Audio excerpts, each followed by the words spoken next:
मूल कारण है जनसंख्या विस्फोट। बेरोजगारी की समस्या मूल कारण है जनसंख्या विस्फोट। घुस जितनी समस्याएं, सरकार जब तक 2 करोड़ घर बनाती है आप लोगों के टैक्स के पैसे से, इसलिए बता रहा हूं यहां सारे टैक्स पेयर बैठे हुए हैं, तब 2 करोड़ जब तक घर बनता है तब तक 10 करोड़ बेघर तैयार हो जाते हैं।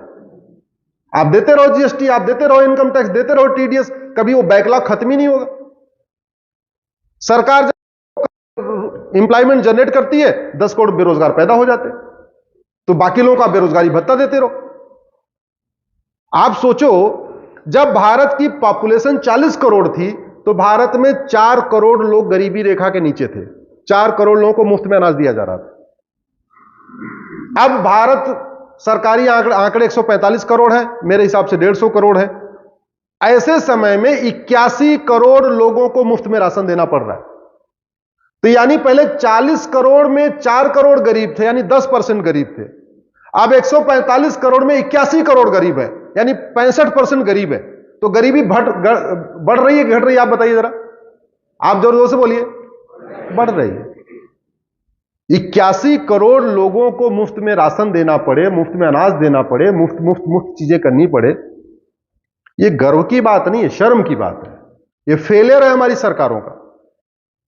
चीन हमसे बाद में आजाद हुआ 1949 में, उसने 1950 में हम दो हमारे दो लागू कर दिया, और सर्वे बताते हैं कि उसने 60 करोड़ लोगों को पैदा होने से रोक दिया। अगर हमने भी 1950 में लागू किया होता शायद हम भी 60 करोड़ कम होते, 150 करोड़ की बजाय 90 करोड़ होते, तो काफी समस्याएं कम होती। इसलिए मेरा मानना है जनसंख्या नियंत्रण कानून बनाना बहुत जरूरी है, और स्ट्रिक्ट कानून बनाना जरूरी है।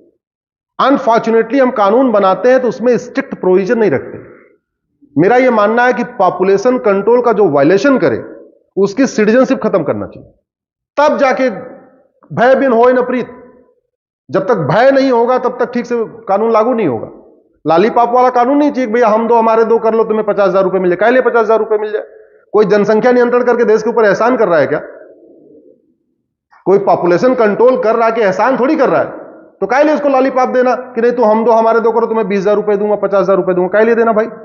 जनसंख्या नियंत्रण करना तो सबकी ड्यूटी है, इसलिए ये इन्फोर्स करना चाहिए।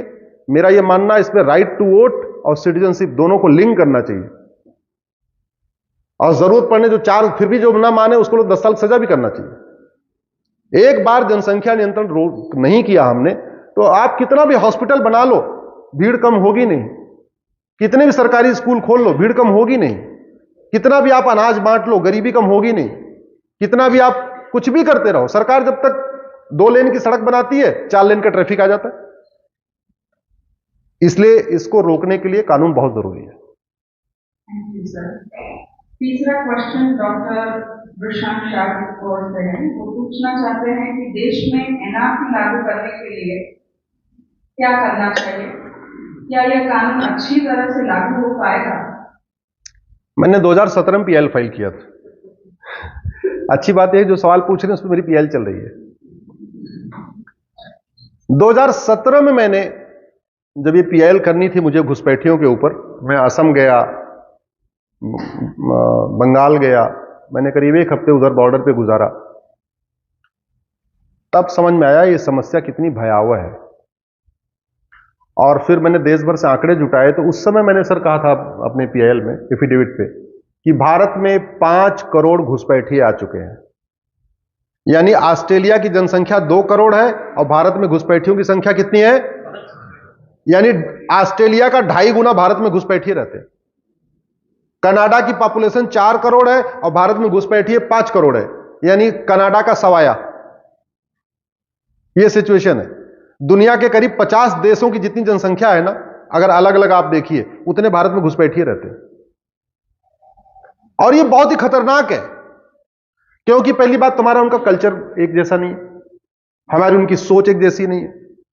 ये जो घुसपैठिए हैं वसुधैव कुटुंबकम को नहीं मानते, ये घुसपैठिए नारी तू नारायणी को नहीं मानते, ये घुसपैठिए सर्वोपन संभाव को नहीं मानते, ये घुसपैठिए एक भारत श्रेष्ठ भारत को नहीं मानते। उनकी सोच अलग है। तो इसलिए पूरे भारत में आप देखिए जगह जगह कॉन्फ्लिक्ट शुरू हो चुका है। और इस घुसपैठ का परिणाम आप देख लीजिए कि 5 करोड़ घुसपैठिए अगर वो कुछ काम धाम कर रहे हैं, अल्टीमेटली भारत के लोगों का एम्प्लॉयमेंट छीन रहे हो।